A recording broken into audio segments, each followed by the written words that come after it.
Office with Phil Upton.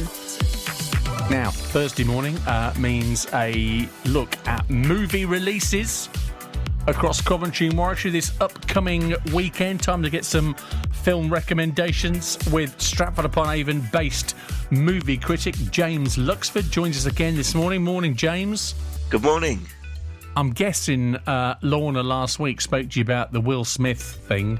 I'm afraid I was away last week, but I think almost everyone else I came across asked me about the Oscar thing. Yes. I mean, obviously you'd have watched it. You'd have seen it for yourself there. I mean, was that something that at the time caused one reaction? I think at the time there were people who had one reaction. And then sort of with a few hours and maybe some days and some time, then, you know, might have even changed their point of view on it. I don't know how it struck you, if that's a bad turn of phrase, how it struck you at the time. Gosh, I think, yes, as you say, in the time since, you've heard every single way of looking at it. And, you know, for me at the time, you know, I was following it online, BBC text updates, and I thought, well, you know, probably best to go to bed because, you know, nothing's going to happen really. And then my phone melted with all of these alerts and things like that, and you sort of bleary-eyed looking and you go, what, Will Smith's done what? And you know, a week and a half on, for me, it's, you know, just remains one of the saddest moments in Oscar history, and something that I think overshadowed the other winners and Will Smith's own win. Sadly, I think this will probably overshadow his career from now on. Generally, you know, if you win an Oscar, you it's not always the case, but sometimes you experience a bit of a career bounce. I'm thinking people like Matthew McConaughey, Colin Firth, Olivia Colman. This might have been his career bounce after some sort of lackluster box office performance, but the news last week, the end of last week, that a lot of his future projects, almost all of his future projects, are being paused or cancelled, meaning this has had the opposite effect. And I just wonder if this still image of him slapping Chris Rock that we've all seen on the news, whatever your opinions on it, I wonder if that image will just overshadow be the thing that lasts and be the legacy. Yeah, you're right. James, thank you for that, and good to get your thoughts on it. I hadn't heard from you since, so felt the need to go there, and thank you for answering that. Let's move on to the reason you're here, which are your movie picks for us. Are good, the bad, and also the on-demand picks for movies this week. And let's start, as ever, with the good, shall we? The good is a bit of a preview. It's out next Wednesday. It's The Lost City. Sandra Bullock plays an author of romance novels who is kidnapped, with their only chance of rescue being the book's airhead cover model, played by Channing Tatum. Ladies and gentlemen, the world's sexiest cover model, Dash McMahon! You do know you're not Dash, right? Dash is a character I made up. Dash! Oh my God. Miss Sage, I enjoyed your book about the Lost City, and I believe you're the one who can help me find its treasure.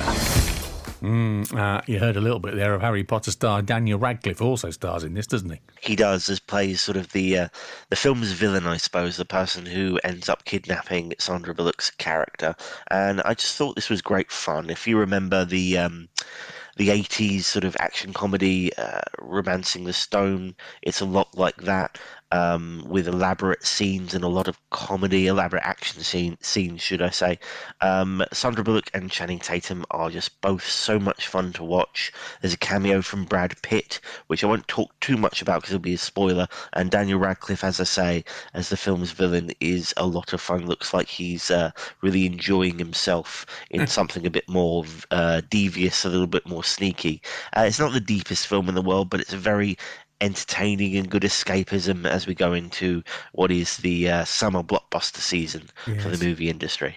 And I've kind of sensed, I don't know about, whether you've spotted this as well, James, that Daniel Radcliffe's sort of taken on some more of these more sort of sinister roles now, because he does tend to have fun with them. I was thinking about him in, was it Now You See Me Too, where he played sort of Michael Caine's son in that, and he was quite a devious character in that. I think, again, he's kind of nailed that completely. He seems to be having a lot of fun in those roles. Yes, I think there's a certain layer of actor who, that they've achieved what they want to achieve in terms of style. They're as famous as they're going to be.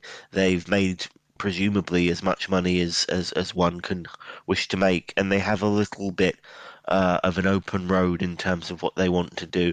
I think a little bit Robert Pattinson as well.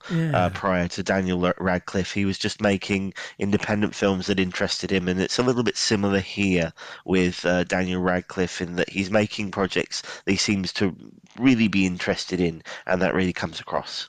Lost City, starring Sandra Bullock, Channing Tatum. Next Wednesday, that gets released across Coventry and Warwickshire cinemas. That's James's good selection. Let's have the bad, shall we? The bad is Morbius in cinemas now. Jared Leto plays a new Marvel character, Morbius, a scientist who develops mysterious powers while working on a cure for a blood disorder. I have powers that can only be described as superhuman. But there's a cost. Now, I face a choice. To hunt and consume blood. Or die. We all have monsters within us. It's up to us to control it. It's another Avengers character. It's another Avengers movie. And, normally you go, oh, God, another one, really? But then so many of them have been so good, haven't they? They've been really dramatic and really well produced. Clearly, this one doesn't work for you. No, and you're very, very much right. The Avengers movies, there's so many of them, the Marvel Universe, there's so many films, and of course the DC movies as well, and anyone else who wants to compete with them. And often they're very good and justify being there. Here, I think it's just a case of they had a character but didn't quite know what to do with it. I think it's quite a messy plot that doesn't always make that much sense. As I say, it feels like the filmmakers wanted to make a new superhero franchise. This is loosely tied to people like Venom and Spider-Man, but with this first chapter, they really didn't know what to do with him. A bit different with the horror themes, but not anything special for me. Probably worth giving it a miss then. Morbius, that's James's bad. What about your on-demand selection? Something we get from you every week, something that you can watch at home from on-demand services. What have you come up with? My on-demand is Big Hero 6 on Disney Plus now, a family animation about a young inventor who investigates his brother's death with the help of a cuddly robot. This is Tadashi, my older brother. 33rd test. Wait, stop. This is the 84th test. Hello, I am Baymax. It works!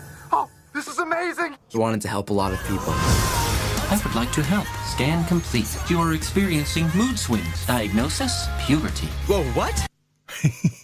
It's funny, and I again, point me out if I'm wrong here, James, but to me, to try and create a sort of a picture for our audience, imagine a cross between the Michelin Man and the big puffy donut character from the end of the Ghostbusters movie, and you've probably got an idea of what Big Hero 6 is. Absolutely, yes. Baymax, the robot in question, he pretty much spot on description there.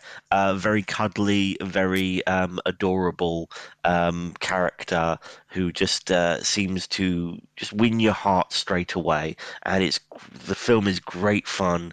Again, a bit of a superhero theme, but with more of a focus on science and invention with the robots and some of the people our hero comes across. Very funny, great action. One of, as I say, one of the most memorable sidekick characters ever in Baymax, and I believe one that's going to get their own Disney Plus series soon. I think that's in development, and just a great pick for the Easter holidays, I think. Good stuff. And there you go. See, something we didn't know. Learned something from there. The idea of a Big Hero 6 spin-off series. James, always good catching up with you. Thank you for that. And speak again, hopefully, same time next week. Thank you. James Luxford, their movie picks for us every Thursday morning. Our Stratford upon Avon movie critic. Good, bad, on-demand picks for you. Bring you up to date with a couple of things.